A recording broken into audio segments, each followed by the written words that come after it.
Welcome back to the bench. So where we left off, we've gotten the motors finished and all swapped in here. I did a little bit of running. Sorry I didn't film any of it. I don't have one-hand friendly radios. So far, Fusion Elite. I'm running both on 3S, but 3S to 3S, I do not see a reason to upgrade over the Fusion SE. The value, the bang for the buck, the slow speed startup, SE went just well. However, got some issues with the trucks. On the Gatekeeper, we've got a few shocks that have all leaked all their fluid. You can see here how it dips real easy to that side. Gotta get those done. We'll film that. And I do recall last time we went to one of the big events, I did hear some clicking out of this guy when it got in a bind. Wasn't sure what it is. Well, I found out. My front diff is blown out. Or the ring and pinion. Either way, I'm losing power to the front. So, for our next upcoming videos, we'll just continue doing a little more work on these guys. Make sure everything's up tip-top. Got to do some research on the Pro Elite for the accessory, the auxiliary wire. It is not engaging the brake, the drag brake very well. And I hit the button and it does for a while and then it doesn't. So I assume it's on me. I got to get in there and play with the settings. And not for nothing, the Amazon 45 kg servo that is in the Ecto, yeah, it blows away the eco power that I have in the Gatekeeper.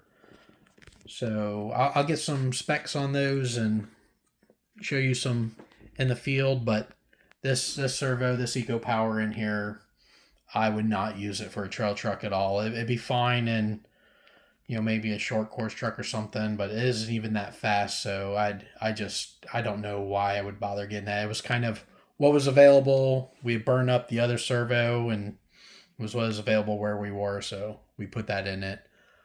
But yeah, I don't really recommend that guy. He's very weak.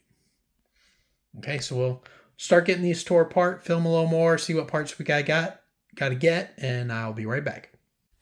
Okay, so here's where we are so far. Remove the tires, taking off the lower links so we can get access to these 4 screws, two on top, 2 on bottom from the center chunk.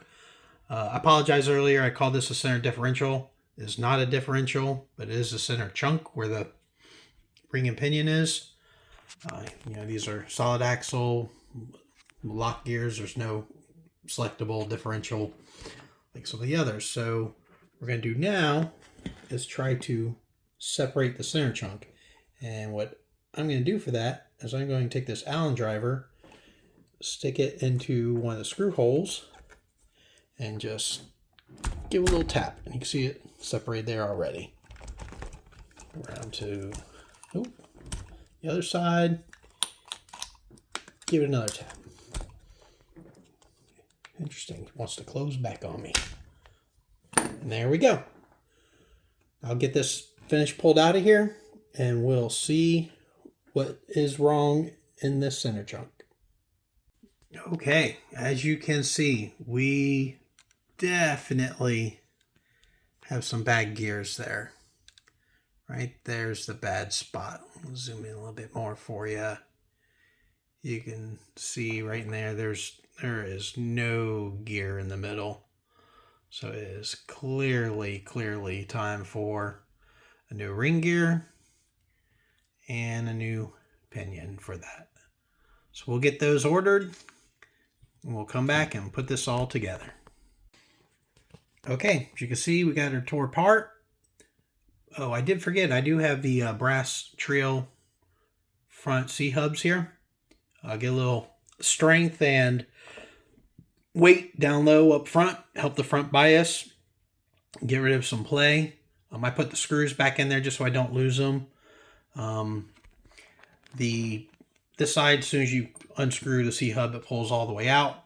The other side, unless you want to remove your steering linkage, it'll pull out not all the way, but far enough to pull out your center chunk.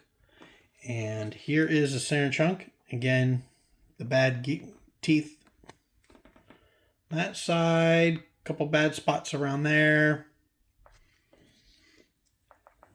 And then we got the pinion. And definitely a little worse for the wear, but not nearly as bad as the rain gear. So we'll get some replacement parts. We'll have to see how much some machine gears are versus these centered steel. Centered, not centered, which is more of a powder that's compressed and formed rather than a solid piece of steel that's CNC'd and is stronger. They're not too expensive. We'll do that upgrade in the next episode and get it put back together and try to get some running footage for you.